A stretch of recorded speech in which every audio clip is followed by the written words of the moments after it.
नमस्कार दोस्तों, मैं एक बार फिर अपने सहयोगी आकाश शर्मा के साथ आपका स्वागत करता हूं। आज हमारे साथ हैं लेखक, अभिनेता, निर्देशक एवं रंगकर्मी श्री देवेंद्र पाल जी, जिन्हें प्यार से हम सब कलाकार जो हैं वो पाल साहब कहकर बुलाते हैं। तो पाल साहब के साथ हम बहुत सारी बातें करेंगे और पाल साहब अभिनेता, लेखक, निर्देशक, रंगकर्मी होने के साथ साथ बहुत अच्छे जो हैं लोक गायक भी हैं और बहुत अच्छे लोकगीत पाल साहब हमारे गाते हैं और बहुत सारे लोकगीत इनके लोकप्रिय हुए हैं और आज भी लोकप्रिय हैं। कल ही पाल साहब हमें बता रहे थे, लेकिन वो मैं नहीं बताऊंगा, हम पाल साहब से ही पूछेंगे। तो चलिए सीधे सीधे बातचीत शुरू करते हैं। नमस्कार सर। नमस्कार साहब। अपने चैनल पर मैं अपने सहयोगी आकाश शर्मा के साथ और अपने दर्शकों की ओर से आपका स्वागत करता हूं, अभिनंदन करता हूं और आभार प्रकट करता हूं कि आपने हमारे लिए समय निकाला। तो बात प्रेजेंट से शुरू करते हैं और फिर हम पास्ट की तरफ जाएंगे।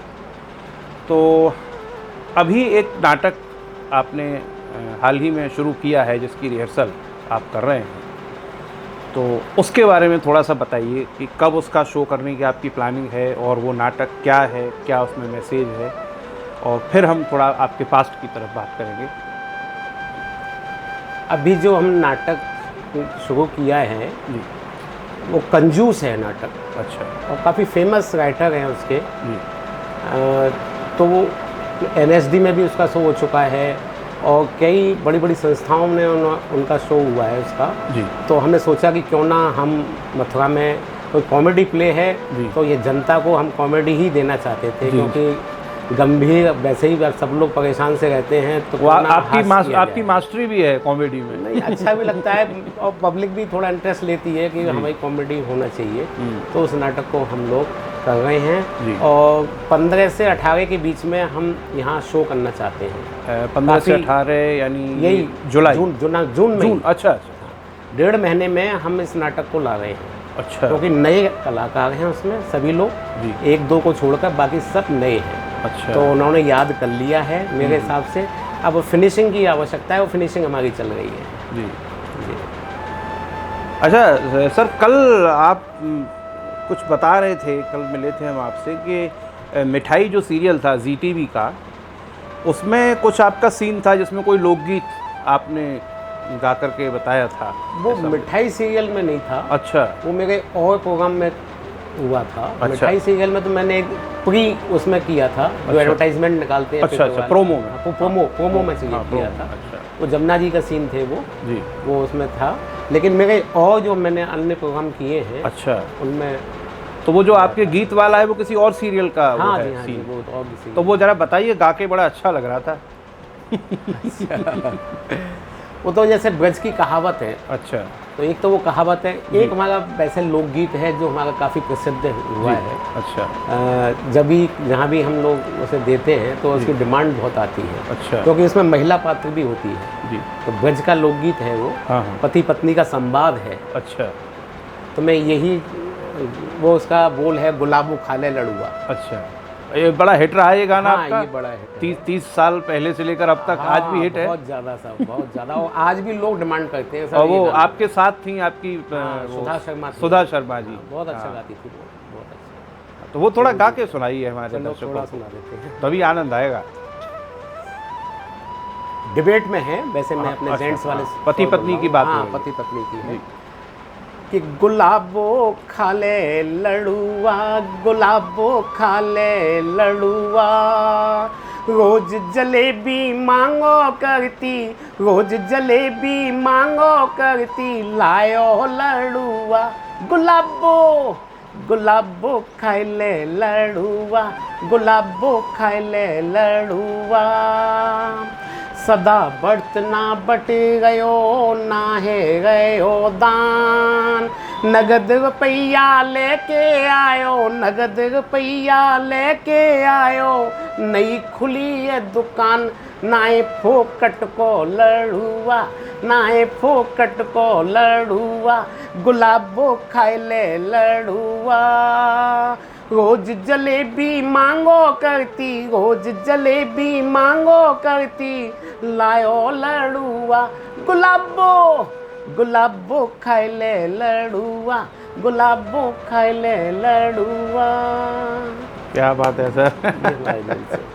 तो मैंने तो खैर बहुत आपके गीत सुने हैं, और आपके नाटकों में भी अक्सर कहीं ना कहीं लोकगीत कुछ ना कुछ ज़रूर, हाँ हाँ, आप ऐसी सिचुएशन निकालते हैं नाटक में स्पेशली कि कहीं ना कहीं लोकगीत उसमें आएगा। हाँ आता है। वो एक जैसे आपका नौटंकी शैली में भी हमने एक बाबूजी नाटक था। बाबूजी, हाँ बाबूजी हाँ, उसका कुछ उसमें बताइए। जो है नौटंकी शैली में, मतलब वो हमारी सुधा शर्मा जो कलाकार थी वो भी नौटंकी शैली में गाती थी, और हम भी जो है नौटंकी शैली में, बाबूजी का कैरेक्टर था वो भी हमने नौटंकी शैली, बीच बीच में उसका अर्थ होता है। अच्छा। लेकिन नौटंकी शैली थी वो। तो अगर कुछ याद हो उसका एक आध कुछ भी, चौबोला वो वैसे दोहा, अमर सिंह राठौर का वो था। अच्छा, अमर सिंह राठौर जो गाते हैं, देखो प्रयास करता हूँ जी कुछ जी करने बिल्कुल, का।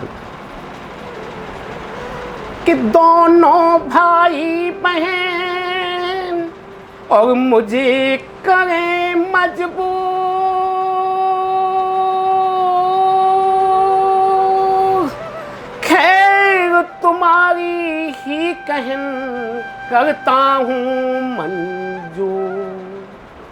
इस टाइप से वो था। क्या बात।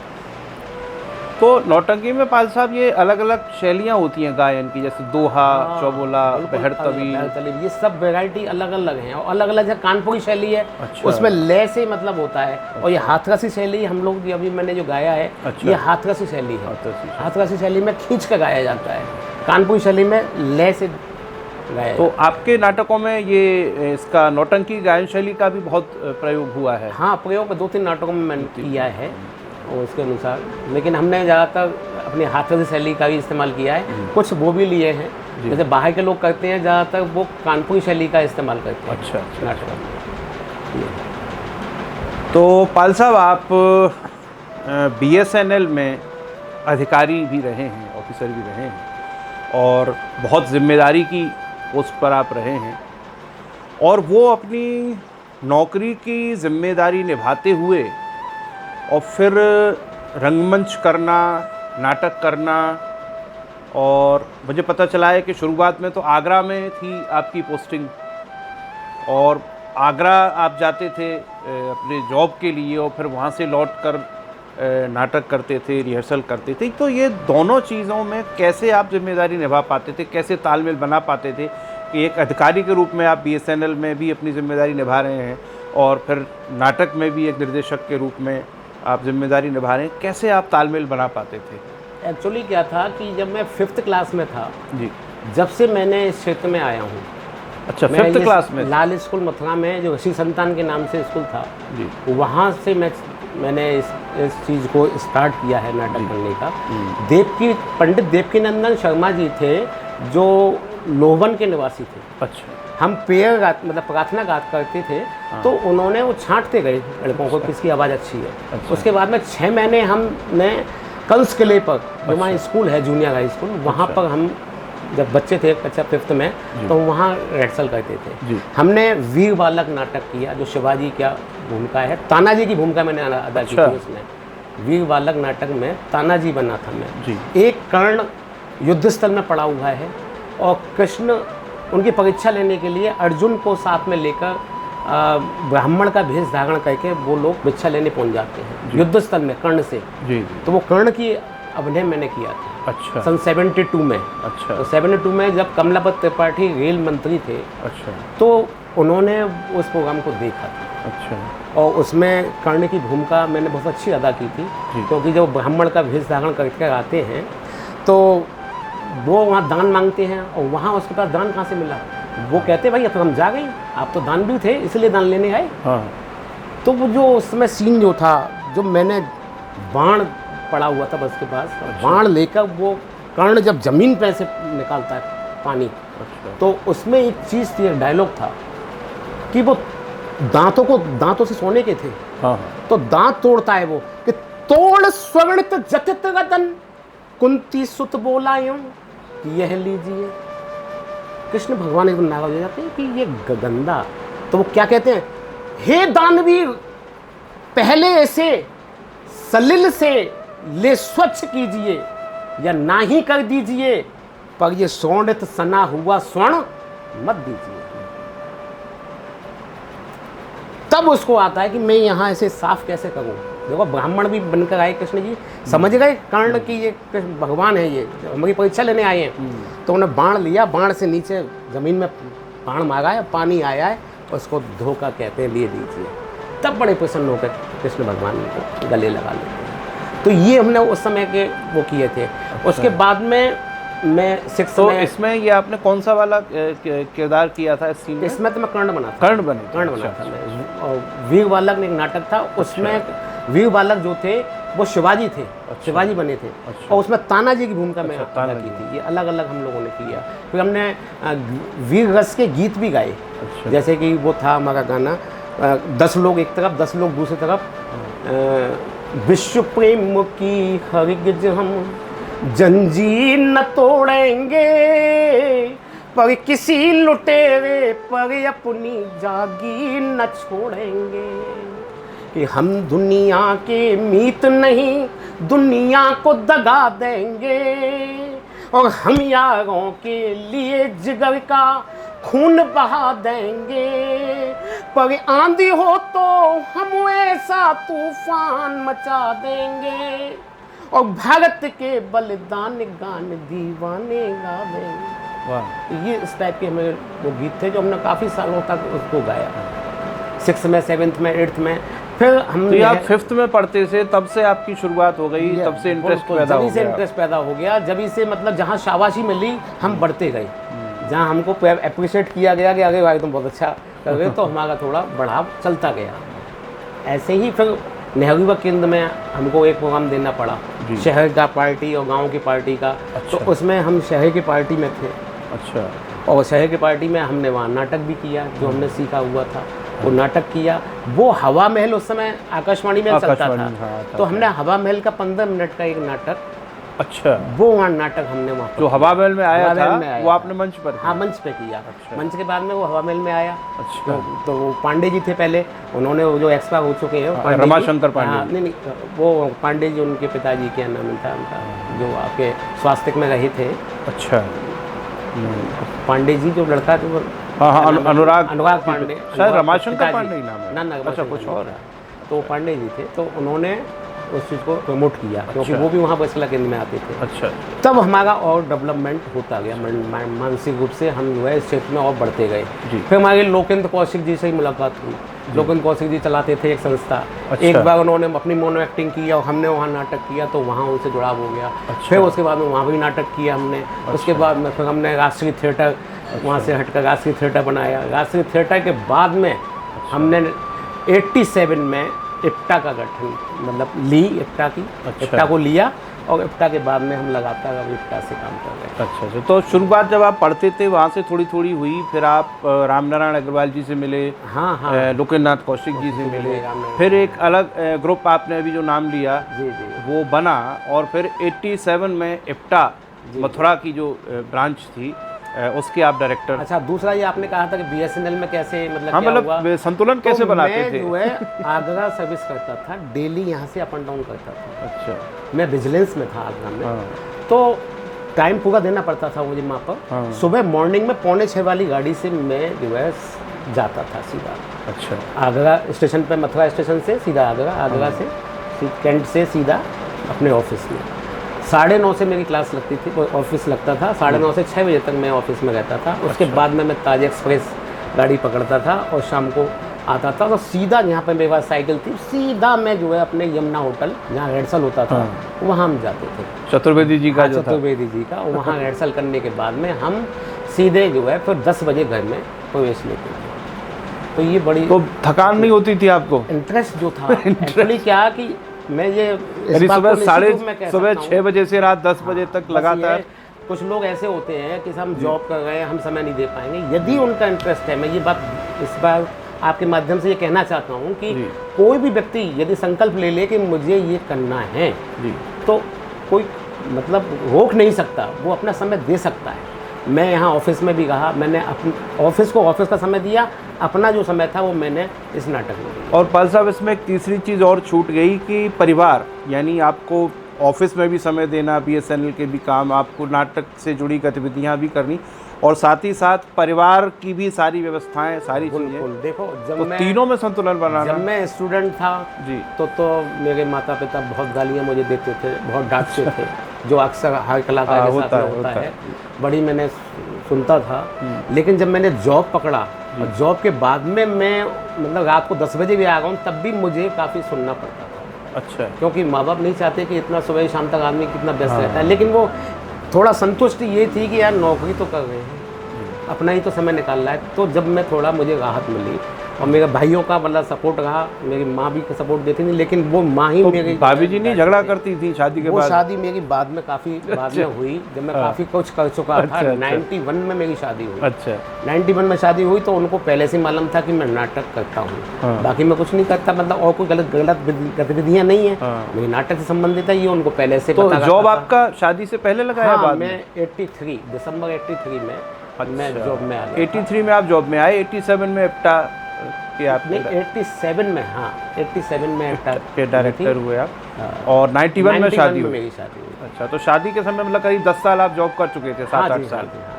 अच्छा। अच्छा। तो फिर भी भाभी झगड़ा नहीं करती थी सुबह 6 से रात 10 तक आप? नहीं, वो थोड़ा बहुत तो स्टार्टिंग में हुआ ही था। अच्छा, ज़्यादा नहीं हुआ। मतलब ये जानकारी होगी कि भाई ये तो करते ही हैं, तो फिर उन्होंने तो करना बंद कर दिया। अच्छा।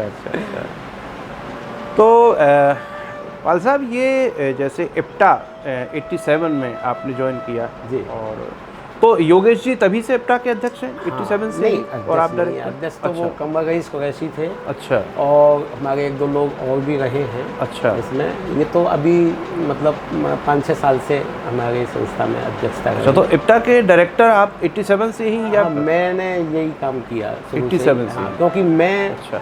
मतलब सहकारी डिपार्टमेंट में भी था। तो मैंने कोई पद इसके अलावा कोई दूसरा लेने की कोशिश नहीं करी। अच्छा। क्योंकि डायरेक्टर ऐसे पद था जो कोई वेतन नहीं, कोई अवैतनिक टाइप का, जिससे कि मुझे कोई प्रॉब्लम ना हो, तो इसलिए मैं डायरेक्टर पद पर ही रहा। तो पाल साहब, इप्टा मतलब हम तो ज़्यादा नहीं जानते, लेकिन इप्टा वैसे तो कम्युनिस्ट पार्टी से कुछ ऐसा ऑफिशियल उनका कनेक्शन नहीं है, लेकिन जो एक विचारधारा है साम्यवादी, समाजवादी, कि भाई समाज में आर्थिक समानता हो, और ये जो आर्थिक भेद है कि किसी के पास बहुत पैसा है, किसी के पास बिल्कुल खाने को नहीं है, ये डिफरेंस मिटे, तो कुछ इस तरह की ही विचारधारा इप्टा की है, और उसी को नाटक के माध्यम से। ऐसा है कि ये वैसे तो आप गवर्नमेंट में आप चले जाएंगे तो वहाँ भी संस्थाएं, जो राजनीतिक पार्टियों की जो हमारे यहाँ जो संगठन बनते हैं जी, सब सरकारी ऑफिस में उनका एफिलेटेड होते हैं। तो वही चीज़ें जब हम सांप्रदायिक सद्भाव की बात करते हैं, हिंदू मुस्लिम सिख ईसाई सब भाई भाई, तो वो हमारा एक सोच है उनका। लेकिन एफिलेटेड हो बहुत पहले से रहा है। एफिलेशन सबका रहता है, सभी सबका, बीजेपी का, कांग्रेस का, इन सबके एफिलेशन अपने अपने होते हैं। और सरकारी महकमे में या बिजली विभाग में आप देख लो जितनी यूनियन है, तो कहीं ना कहीं एफिलेटेड होते हैं। लेकिन यही नहीं कि वो उसी पे ही आधारित हों। हमारा अलग काम है, इप्टा का बिल्कुल अलग व्यवस्था है, उसमें हम लोग इन्वॉल्व, हम तो कोई मेंबर भी नहीं है किसी संस्थाओं में, जी मेंबर भी नहीं है, हमारे कलाकार हैं, ये बात है। लेकिन कहीं ना कहीं जो जैसे आपके नाटक होते हैं, तो उसमें कहीं ये कोशिश रहती है कि ये नाटक के माध्यम से संदेश समाज में पहुँचे कि ये आर्थिक असमानता कम होनी चाहिए, धन का ये जो भेद है, किसी पे बहुत पैसा है, किसी पे खाने को रोटी नहीं है, ये कम होना चाहिए, कहीं ना कहीं ये रहता है। ये जन समस्या है जी, हम जन समस्याओं को लेकर हम प्ले करते हैं और उसी का मैसेज देते हैं। जो हमारी समस्या है, आम व्यक्ति की जो समस्या है, वो यही समस्या है। हमें तो कोई पार्टी आ जाए, हमें तो यदि उसका अच्छा नहीं लगेगा, जनता की जो चाहेगी वो जनता के हिसाब से हम उसमें मोड़ देंगे अपने नाटक को। डायलॉग डिलीवरी जो होगी, जो हम लोग तय करेंगे, वो संस्थाओं के हिसाब से देखेंगे, पॉलिटिकल उस पर नहीं। मतलब जन समस्या हमारी क्या है, जनता के लोग क्या चाहते हैं, वो हम अपना सामने रखेंगे। और कहीं वो सिस्टम पर, सरकार पर जहाँ जहाँ आपको कमियां दिखाई पड़ती हैं, तो उन पर एक व्यंग भी रहता है नाटक के माध्यम तो से, कोई सरकार हो, जैसे सिंहासन खाली है आपने किया, तो वो तो नाटक ऑलरेडी लिखा हुआ लिखा है, हुआ जिसका था, है स्क्रिप्ट है, उसके अनुसार किया है हमने। तो कहीं ना कहीं व्यंग भी उसमें रहता है, व्यंग होता सरकार है, पर, तो सत्ता पर। व्यंग तो हर नाटक में कहीं ना कहीं होता ही है, और हर एक के नाटक में होता है, व्यंग तो हम कर सकते हैं, कोई बात नहीं। तो सर आपने जैसे बीच में थोड़ी सी रामनारायण अग्रवाल जी के पास आप गए, फिर लोकनाथ कौशिक जी के पास, ब्रजकला केंद्र की स्थापना रामनारायण अग्रवाल जी ने की, थोड़ा सा उसके बारे में बताएं कि ब्रजकला केंद्र की स्थापना कैसे हुई और क्या उसका उद्देश्य था, क्या लक्ष्य था, जैसा आपने अनुभव किया हो। मैं तो एक्चुअली बाद में ही गया था, क्योंकि हमारे योगेश शर्मा जी हैं, वो पहले से उनमें अटैचमेंट था उनका। अच्छा, वो ही जाते गए हैं। मैं तो उसके बाद में जब वो लोग वहाँ जाने लगे तब मैं वहाँ पर जुड़ा, तो पूरी जानकारी ब्रजकला केंद्र की ये जरूर थी कि हाँ भैया जी जो थे रामनारायण अग्रवाल जी, उन्होंने ही इसकी स्थापना की है, और वहीं उनके प्रोग्राम में मैं जाता रहा। ज़्यादा मुझे उनके बारे में पूरी डिटेल नहीं जानकारी। उनकी एक पुस्तक भी बड़ी चर्चित, सांगीत एक कोई उनकी लिखी हुई पुस्तक बड़ी चर्चित तो है। वो नौटंकी शैली के विद्वान व्यक्ति थे, हमारे ब्रज के विद्वान थे, और उनको आज भी सब लोग याद करते हैं। उस ज़माने में भी जब वो जिंदा थे तो हिंदुस्तान में काफ़ी जगह वो लोग जाते थे अपनी लोक संस्कृति के लिए, ब्रज की संस्कृति का प्रदर्शन करने के लिए, उनके बारे में बताने के लिए जाते थे।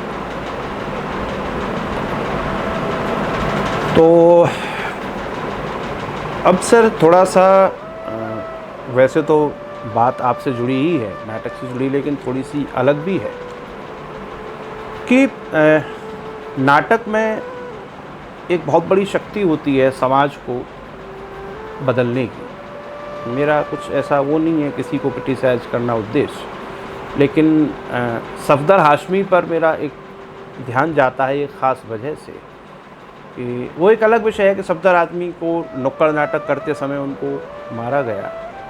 अब उनकी अपनी एक विचारधारा थी, कम्युनिस्ट विचारधारा थी, वो समाज तक अपना संदेश नाटक के माध्यम से पहुंचा रहे थे, और सफदर को मारना, अब सफदर जो थे वो कोई नक्सलवादी तो थे नहीं कि भाई AK-47 लेकर लोगों को गोली चला रहे हैं, वो नाटक ही करते थे। नाटक करते थे। तो उनके नाटक से समाज में ऐसा प्रभाव पड़ रहा था कि लोगों के विचार बदल रहे थे, और कहीं ना कहीं जो पक्ष कब्जा करके बैठा था चीज़ों पर, उसको ये खतरा हुआ कि ये आदमी तो बड़ा ख़तरनाक है, तो उसको मार दिया जाए। तो ये नाटक की तो बहुत बड़ी जीत हुई कि नाटक में इतनी शक्ति है, इतनी पावर है कि उससे जो लोग सत्ता पर कब्जा करके बैठे हैं वो घबरा भी सकते हैं, इतने घबरा सकते हैं आज की मारना पड़े। यही है। अब आपने देखा होगा कितने गायककार हैं जी, जो नए कुछ बोलते हैं तो उनको रोक लगाने की कोशिश की जा रही है। इसका मतलब है वो छा गए। आज नुक्कड़ नाटक, जितनी पॉलिटिकल पार्टी नुक्कड़ नाटक क्यों कराती हैं चुनावों में, और वो स्पॉन्सर्ड देश में, ये देश में चल रहा है चलन। नुक्कड़ नाटक करने वाले पहुंचते हैं, भीड़ इकट्ठी करते हैं, जब वहाँ पर भाषण देने वाला राजनीतिक व्यक्ति पहुंचता है। क्यों? क्योंकि आज भाषणों से काम नहीं चल रहा, ना जनता सुन रही है। नुक्कड़ नाटक होते हैं, वहीं नेता लोग पहले पहुंचते हैं, जब भी अपनी बात को कह पाते हैं।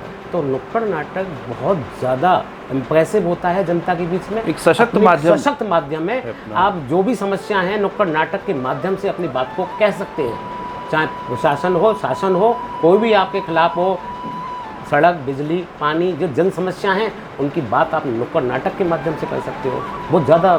अच्छा पाल साहब, कभी बाई चांस जैसे आप नुक्कड़ नाटक कर रहे हैं या कोई भी नाटक कर रहे हैं, उसमें सत्ता पर व्यंग है जैसी स्क्रिप्ट है, नेताओं पर व्यंग है, ये है, तो कभी कोई ऐसा समय नहीं आया जब आपको थोड़ा बहुत भय लगा हो कि कहीं ऐसा ना हो कि भैया कुछ हम पर ऐसा अटैक या कुछ भी ऐसा हो जाए, हम इस तरह से व्यंग कर रहे हैं, कमेंट कर रहे हैं, जिन लोगों के पास पावर है, जिनके पास ताकत है, कुछ सफदर जैसी घटना कहीं हमारे साथ में घट जाए, ऐसा कभी है मन में आया? हो नहीं पाया कभी, ऐसी बात आई नहीं, क्योंकि मथुरा है, मथुरा में तो सभी लोग, हम लोग हर व्यक्ति के हैं, हर प्रोग्राम करते ही हैं, और वो स्क्रिप्ट के अनुसार हम करते हैं। ये तो आप लोगों ने देखा होगा, जहाँ भी जैसे स्क्रिप्ट होगी उसके अनुसार हम करते हैं। वैसे ऐसा कभी ऐसा कुछ हुआ कि आपको किसी ने रोकने की कोशिश की हो कि ये आप मत करिए? नाटक था, हमने माथु चतुर्वेद में नाटक किया था। अच्छा। और फिर उसके बाद में हम पटना गए थे पूरी टीम। अच्छा। तो वो नाटक, वो साधु संतों के ऊपर भी था।